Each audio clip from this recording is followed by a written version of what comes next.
Hello everyone! Welcome back once again mga kapatid all around the world. Welcome to Gabriel Alyanes Vlog. Ayan, so ating pong tatalakayin ngayon, it's all about minutes of meeting. So ano nga ba itong minutes of meeting? Ayan, paano nga ba ito makatutulong sa atin bilang isang mga SK at paano nga ba gawin ang minutes of meeting lalo na kung ikaw isang SK secretary dyan. So kaway-kaway dyan mga SK secretary all around the world. Stay tuned kayo dyan dahil sa dulo ng ating video guys. Step by step po natin tatalakayin kung ano nga ba ang minutes of meeting. So stay tuned lang kayo dyan, relax and enjoy after this short intro.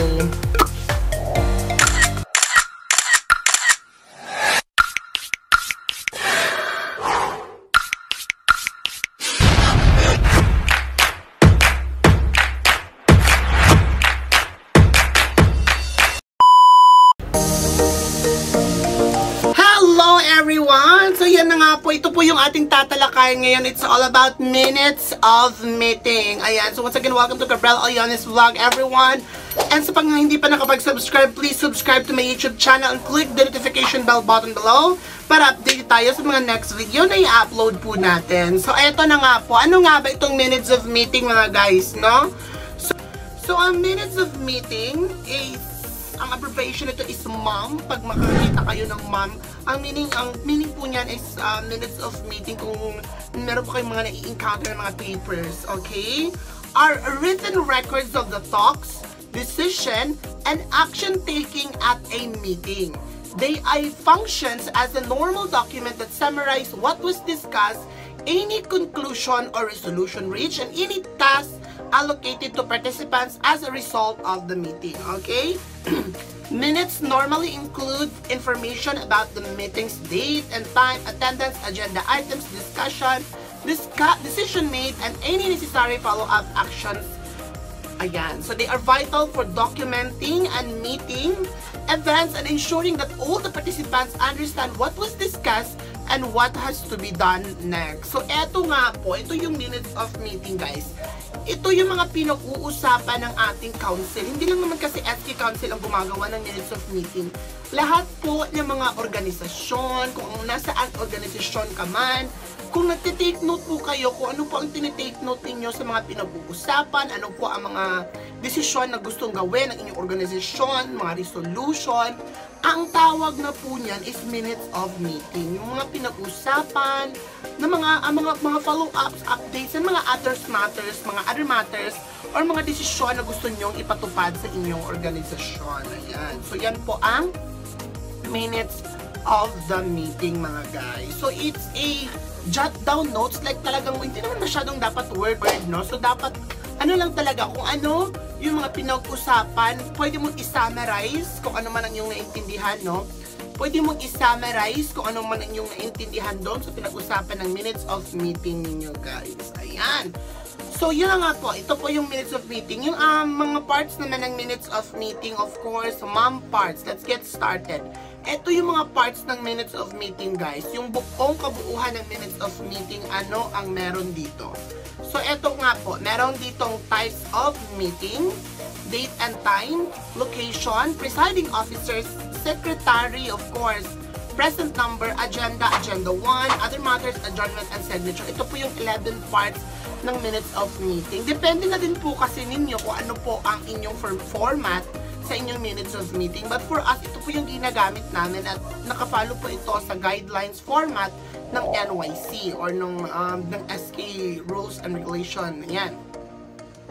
So, eto nga po, kailangan may headings. Yung blue na circle na yan, yan po yung ating logo ha. Yan po yung logo, yung blue na circles. At yung may Republic of the Philippines, yan po yung headings natin. Lahat po ng naka-red na nakakita nyo ngayon sa ating sample form ay dapat nyo pong palitan. Okay? So, eto na nga po. Ilalagay ko po yung ating link na ito, yung ating Google Drive link dyan sa baba sa ating description below. Kung meron po kayo or kung gusto nyo po i-adopt ang format na ito guys. So ito na nga po yung type of meeting, kasing lots ng kabataan, regular meeting year 2024, date and time, yan po yung location, sino yung presiding officers, yung nag-secretary or naggumawa ng minutes of meeting, yung present number. Yung present number guys, Yan, lahat ng present, kung saan, sino yung present sa meeting na yan. Okay? So, pwede din kayong mag-add ng isa kung meron pong absent. I-take note nyo, mag-add lang kayo ng isang box kung may absent talaga. At ilagay nyo lahat, next is yung agenda. Ilagay nyo lahat ng agenda na gusto nyong pag-usapan. Yan po yung 5 agenda. And next, reporting of SK Kagawad. Hindi ko na po nilagay nung ano po ang pinag-usapan namin dyan. Of course, bawal po yun at hindi po ako nakapag-ask ng permission sa kanila na ilagay ko po yung mga pinag-usapan, no? So, ito lang po, yung parang mga headings lang po talaga yung pwede nyo makita ngayon, guys. So, yung reporting of SK Kagawad and updates, guys, ito po yung mga updates ng mga SK Kagawad na kung ano man ang mga reports nila per zone, no? Kung ano man yung mga pinagagawa nila sa kanilang zona, pwede nilang i-report dito sa time na ito. Itong reporting and updates of SK Kagawad. Next naman po is yung Kasinglot Esports Mobile Legends Tournament. Pinag-usapan din po yan. Yung Blessed Kasinglot, yung SVD Fiesta, isa po yan sa purok dito sa amin. Tsaka yung mga other matters. Baka may gustong i-open up yung ibang SK Kagawad ng councils, dyan nyo din po ilagay. Of course, ilagay nyo yung parang headings nila na kung sino yung pinakaunang nagsalita. Ilagay nyo Honorable Angel Cañares. I-bold nyo siya, guys. At saka ilagyan nyo ng slash. At saka ilagay nyo lahat nyo anong pinagsasabi niya. Okay? Of course, before magtatapos ang isang minutes of the meeting, kailangan talaga may mag-adjourn, no? Sa pinakababa naman ng ating is dapat may isang unang kagawad na dapat mag-adjourn ng isang meeting. Dapat si Honorable John Luis Simon nag-adjourn sa meeting. So, dapat yan po yung gagawin niya. Okay? At saka, seconded, dapat may mag-seconded po. Lahat po ng pinag-uusapan ninyo, dapat po may mag-seconded talaga. Okay? Like, if magvo-voting kayo, ganon, kailangan nyo pong i-study kung ano po talaga ang parliamentary procedure. Ayan, isa na din po yung minutes of meetings sa mga parliamentary procedure. Time will come, there will be a lot or a series of training at iti-train po yung ating mga bagong SK kung paano nga ba gumawa o sundin ang isang parliamentary procedure, mga kapatid. Okay, so hindi po natin i-discuss yung parliamentary procedure dito dahil magiging mataas po ang ating discussion. Yan, huwag nyo kalimutan ng adjournment. And of course, for the next meeting, babasahin ng ating SK Secretary itong minutes of meeting. Pag lahat po ng mga pinagsasabi or na-take note ng ating SK Secretary is approved by the SK Kagawads and lahat po ng mga SK, pag na-remind sila, yun, sakto yung sinasabi, yun yung sinasabi ko last time, yun, saktong-sakto yun. So, pwede nyo pong pirmahan agad iyan ng ating mga SK Council, guys. Pipirmahan nila that informing everyone that correct and concise yung mga minutes of meeting or yung mga pinagja-jot down ng SK Secretary dito sa kanilang minutes of the meeting. Nakuha ka natin, guys. Ayan, kung meron naman po kayong mga questions or meron po kayong mga hindi naintindihan sa ating pinag-uusapan ngayon, please don't forget to comment down comment there sa ating comment section, guys. And of course, maraming salamat nga